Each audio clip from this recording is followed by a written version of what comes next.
the first two phrases that Allah mentioned, موعظة and شفاء, they had additional qualifiers. The scholars of Balagha call it a qayd.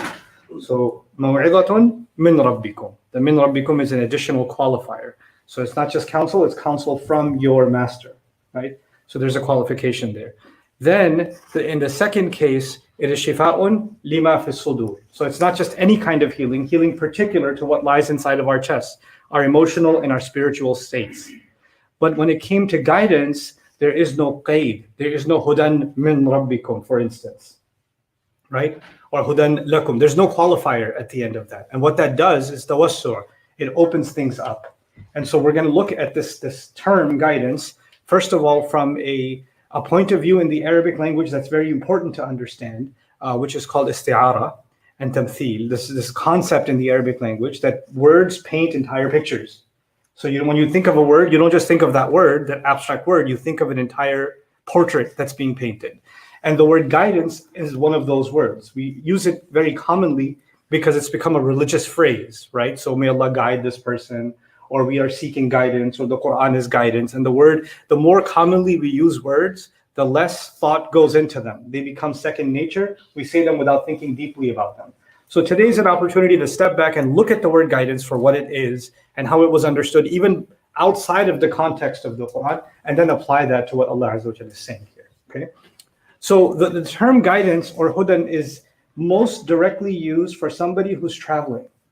So if you're on a journey and you need directions on where to go, then you are in need of guidance. And of course, anybody who's traveling has a purpose. So when someone says they are in need of guidance or they're following a certain guidance, that necessarily implies that that person has a goal. The destination they want to get to is their goal, right? So you can never have a conversation about guidance without actually having a conversation about a goal.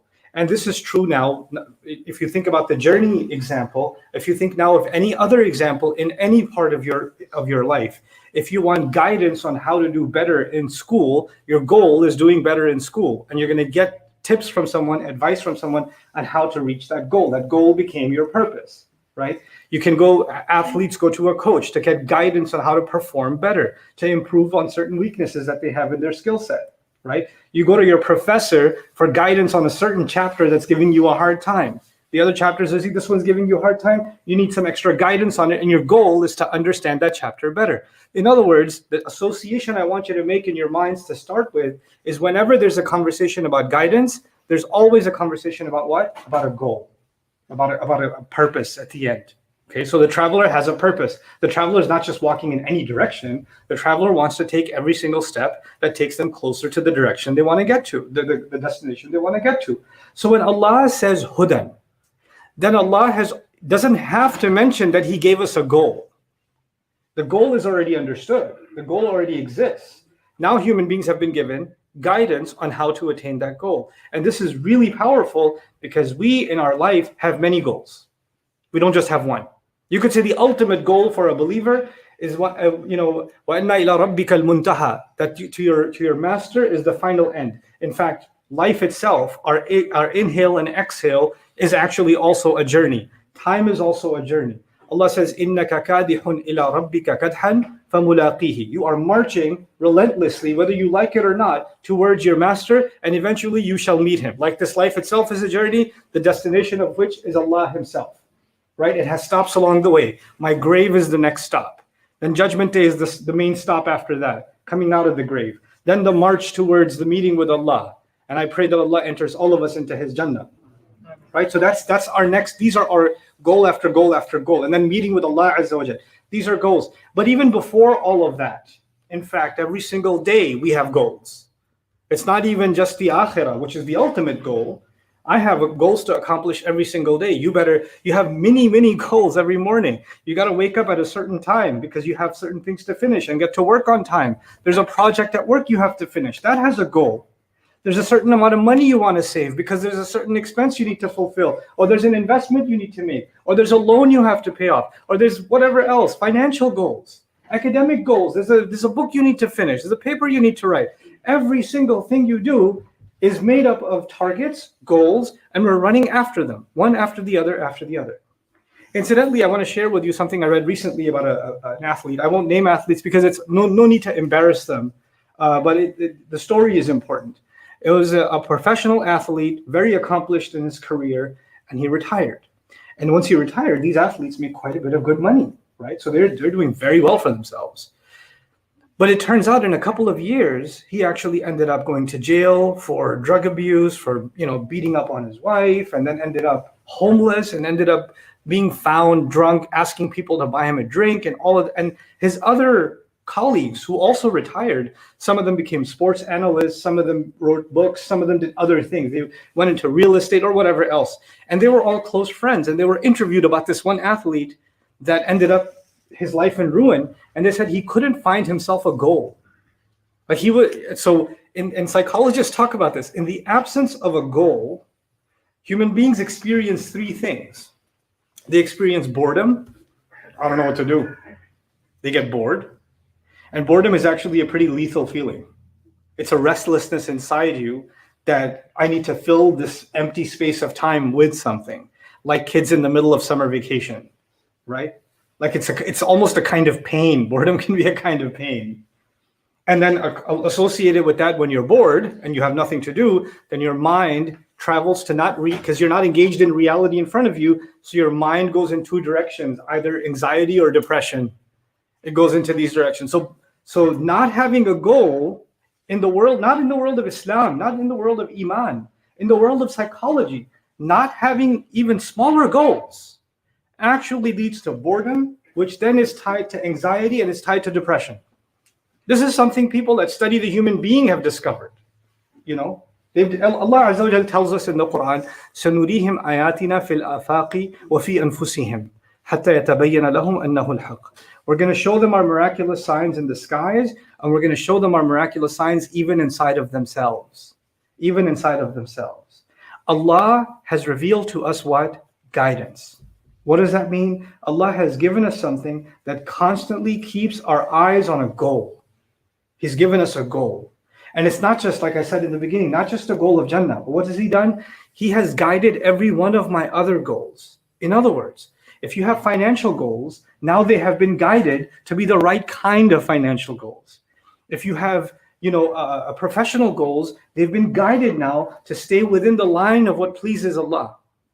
That's part of the guidance of Allah, right? So one of the things that guidance does is it doesn't let your goals become the wrong targets. You're not running after the wrong thing. And even if you're running after the right thing, sometimes you can take the wrong approach, right? You want to provide for your family. That's a good goal, but you want to go about it the wrong way. Allah won't just guide you to the destination, which is good. You should be providing for your family, but He's going to guide you in a way that doesn't violate yourself and others in doing so. Doesn't approach haram means. Doesn't approach dhulm. So what Allah has given us in huda, which is again the larger subject of this series, is our connection to happiness. First of all, you can immediately see a connection. People that always have a sense of purpose don't have time to be dwelling, don't have time to sit. And people talk about highly functional people that are otherwise, if they have like a day off, they become restless. Right? There are people they're so high functioning and they're so accomplished in life, and they're very happy at work. They're very happy when they're active in sports or whatever else. But give them a day off, just a day off, just relax. They can't do it. It just starts bothering them because they're so goal driven. They're so driven by purpose, constantly driven by purpose, that not having a purpose, even for a day or 2 days, then the vacation becomes a burden. The vacation becomes something difficult. This happens to people that are used to working, men and women perhaps, but also, especially I know that among friends at least, men that have a job, and then something happens and they lose their job, right? And in between the time of losing their job and finding the next one, they go through extreme depression, extreme bouts of sadness. Why? Because they feel like they have no purpose. Folks that retire, older folks that retire, they need to have a sense of purpose. And what has Allah given us? He has given us a constant sense of purpose. Other than, like I said in the beginning, we share happiness with the rest of humanity. You don't have to be Muslim to want to be happy, right? So we have something in common with them. Similarly, career goals, professional goals, athletic goals, health goals. Those are all goals we share with other people too. So what is Allah adding that they don't have that we have? There's a fadl Allah has given us here that other human beings don't have. Allah has especially given to us. And that's what I want to bring our focus to today, is that Allah has given us a higher sense of purpose. Allah has given us everything that everybody else calls a goal. For us, that's actually not a goal. There's another goal behind it. That's just a milestone. And you should understand the difference between a milestone and a goal, right? Somebody who's in a race and the race is 100 meters, maybe 50 meters is a milestone. But they don't start celebrating once they hit 50 meters. Now they're ready to actually make it to their final goal. You understand? So for us, something like providing for a family, graduating from college, getting a job, getting married, having children, whatever goals you have, all of them, by the guidance of Allah, they actually turn into milestones. They were never your goal. They were just yet another step that you had to take to get to a larger goal. And that larger goal is actually open. And this is the tricky part that I want to make sure everybody here understands, inshallah. Allah told us in Surah Al-Isra, قُلْ كُلٌّ يَعْمَلُ عَلَى شَاكِلَتِهِ فَرَبُّكُمْ أَعْلَمُ بِمَنْ هُوَ أَهْدَى سَبِيلًا. It's a very beautiful ayah in Surah Al-Isra. Allah told every one of us to work hard according to the shakila, the predisposition, the shape, the form that he has been created with. Meaning, I have been given a different set of skills, a different set of genetics, different set of talents, different strengths than you. You were given a completely different kind of mind, different kind of opportunity, different kind of genetic makeup. You were given something else. I was given something else. Somebody else was given something else. The first thing is, Allah said, work in accordance with what you have been given. What happens when we don't understand this guidance of Allah? Everyone starts thinking, my goals should be based on my comparison to that person. This person reached this goal, and this goal. How come I didn't reach it? They did this. My brother did so well in medical school. I hate biology. I'm a failure. Right? What's someone not understanding? The shakila of your brother is not your shakila. You might be an Olympic athlete. I don't know. You might be a remarkable writer. I don't know. You're something other than what was given to your brother. You know? وَلَا تَتَمَنَّوْا مَا فَضَّلَ اللَّهُ بِهِ بَعْضَكُمْ عَلَى بَعْضٍ. Allah says in Surah An-Nisa, He says, don't wish for what Allah has given some people preference over you in. Allah gave someone an advantage in some things, and He put you at a disadvantage, and He gave you an advantage, and He gave others a disadvantage.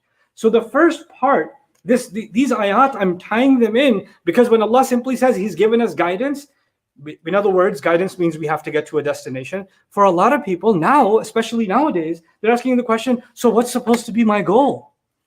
What's supposed to be my goal? The general goals are the same. We want to please Allah Azza wa Jal. We don't want to disobey Him. We want to be able to meet Him on Judgment Day with success. That's all understood. But you know what? Beyond just staying away from haram and doing halal and doing your prayers and doing your fasting, above and beyond all of that, Allah gave you a skill set, didn't He?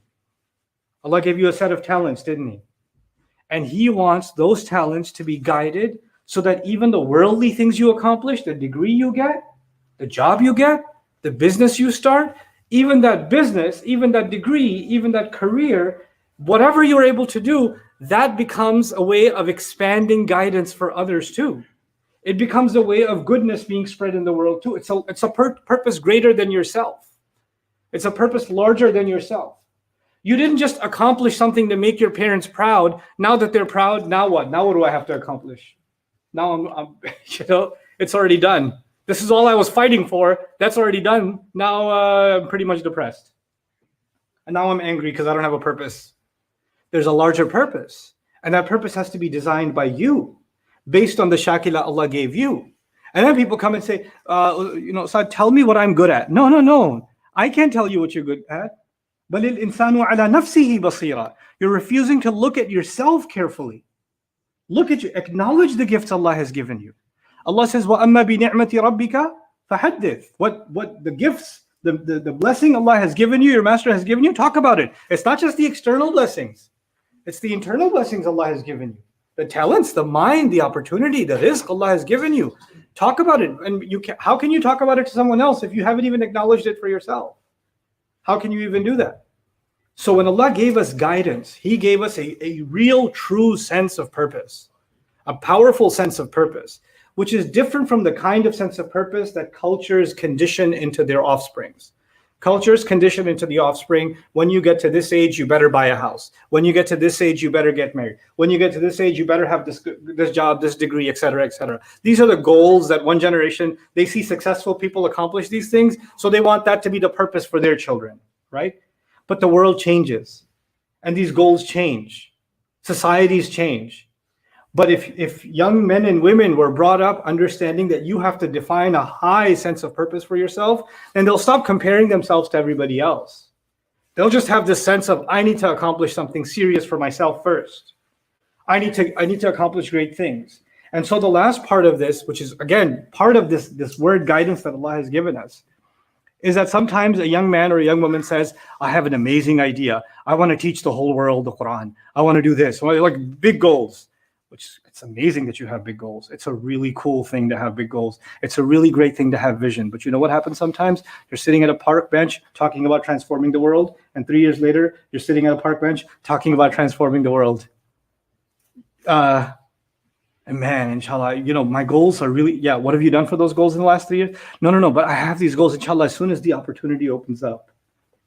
You know what? The one who's traveling doesn't say, I know this city is 1,000 miles away, but I'm going to get there. Oh, I'm going to get there. All right. Yeah, but did you take a step yet? No. But as soon as I find a rocket ship, I'm going to... Why can't you take a step? Why can't you take a step? The fact that you don't take a single step towards a goal. And what are the first steps? The first steps are to prepare yourself. You want to be a great teacher. Before you become a great teacher, you have to be an incredible student. Where's your eagerness to become an incredible student? I want to do a lot of da'wah. I want to preach about it. Okay, great. You want to give a lot of da'wah. But you know what? Before you give a lot of da'wah, you better take some da'wah yourself. And you better immerse yourself in learning. You better immerse yourself in what you want to become good at.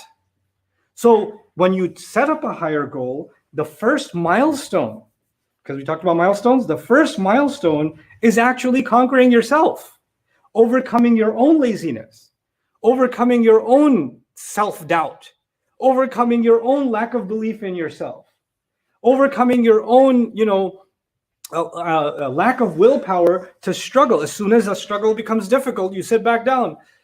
Yeah, my goals are still really, really amazing though, but I ran out of breath a little bit. Yeah, okay, fine. You ran out of breath. Sit down, catch your breath, get back on it. Let's go. We have goals to accomplish. Life is short. You got things to do. This is actually part of the meaning of وَتَوَاصَوْا بِالْحَقِّ وَتَوَاصَوْا بِالصَّبْرِ. Sabr, grit, resilience, is we're counseling each other to the truth. We're pushing each other to push, because nobody can push me further than I can push myself. But the moment I'm losing a little bit of steam, I have a support system around me, somebody around me that says, no, you can do more. You can push yourself more. And so when Allah says, قَدْ جَاءَتْكُمْ مَوْعِظَةٌ مِّن رَبِّكُمْ وَشِفَاءٌ لِمَا فِي الصُّدُورِ وَهُدًى, and guidance, then the guidance is in the word of Allah. The guidance is how valuable you see yourself. The guidance is how every one of your goals turns into a milestone for something even bigger and bigger and bigger. So you don't think small like other people do. You don't think small. And when you don't hit a single milestone, you don't feel like that's a failure, because that was never your goal anyway. That just means it'll take you longer to get to that milestone. So if people are getting ahead of you in worldly things, you're not feeling like you missed out on something in life. That's not your thought process at all. Because and even if you got well ahead of everybody else, you're not looking back at everybody who you left behind and going, look at how far from those guys I've come. Man, we started at the same place, but look at where I am, and look at where those guys still are. You don't feel a sense of accomplishment because you think you've beat somebody else, because the only one you're conquering is yourself. You're pushing yourself. And this sense of guidance is self-driven. Yes, we should have a support system if we can, but at the end of the day, we are the religion of Ibrahim alayhi salam. We are the followers of the prophets. And the prophets did not have a support system. They had drive within themselves. They had iman within themselves. So stop waiting for someone to pick you up. Stop waiting for someone. Could you tell me something to motivate me? This is a sickness. Tell me something to motivate me. Allah has given you already maw'idha. Allah has given you already shifa' lima fi sudur. Allah has given you huda already. He's given you those things. You're just sitting there waiting as if somebody else is going to say it, and then finally it will have an effect. That's because you underestimate yourself. And Allah would not give these valuable gifts. See, look at how much Allah has done ta'zeem of the hiba, right? The gift. The gift here is the Quran. It's maw'idhatun min rabbikum, shifa'un lima fi sudur. Hudan. It's a remarkable gift, and a great gift is not given to someone who's not worthy. So the wahib is mentioned, the hiba is mentioned, the gift is mentioned, but the mawhub, the one the gift is given to, is valuable. If you weren't so amazing to Allah, why would He give this to you? If you weren't worth it, and you weren't capable of carrying it, why would you have it? Why would you be given this gift? You are chosen to be able to carry this responsibility and to live up to some amazing good things. Some amazing things, which starts with pushing yourself. I have to start with pushing myself. And the moment we start sitting back and forgetting that we have a higher goal to accomplish, and we start becoming petty and narrow-minded, like others around us that you should only feel sorry for. They seek financial, social, shallow goals. Goals of how many followers do you have, or how much money have you saved, what kind of car do you have. Like, these are shallow goals. And when these become goals, then what's the difference between us and the people who have been given this remarkable gift? We've been given something way bigger to seek after, to seek our purpose after. So I pray that every one of you is able to find true purpose in this life based on the talents, the gifts that Allah has given you, and you're able to pursue that within the guidance of Allah Azza wa Jal, and that you're able to find the willpower and the strength to really refine yourself, to beat yourself up, to truly, enable yourself to meet your full potential. This is the last thing I'll share with you. لا يكلف الله نفسا إلا وسعها. Allah did not burden any person except with their own wus'aha. This idafa is really interesting. It's got two-dimensional meanings. One, Allah does not put a burden on you more than you can carry. That's one, everybody knows that meaning. The other meaning of this also is Allah did not burden you with anything except with your own potential. In other words, nobody else knows your potential. Somebody else might be really impressed with you that you've accomplished so much, you've done so much, but you didn't even touch 10% of your potential. And Allah made you responsible to live up to the potential that He gave you.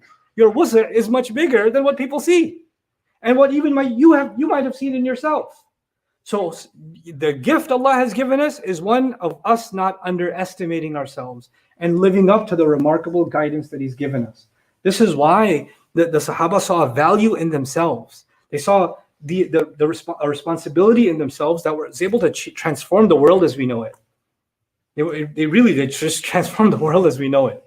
And I pray that mentality, that mindset, that strong, gritful mindset embeds itself, especially in our young generation, that they don't run after shallow goals, but what everybody else considers a major accomplishment, you just consider a milestone to get you ready for the next one. Barakallahu li wa lakum fil Qur'an al-Hakim.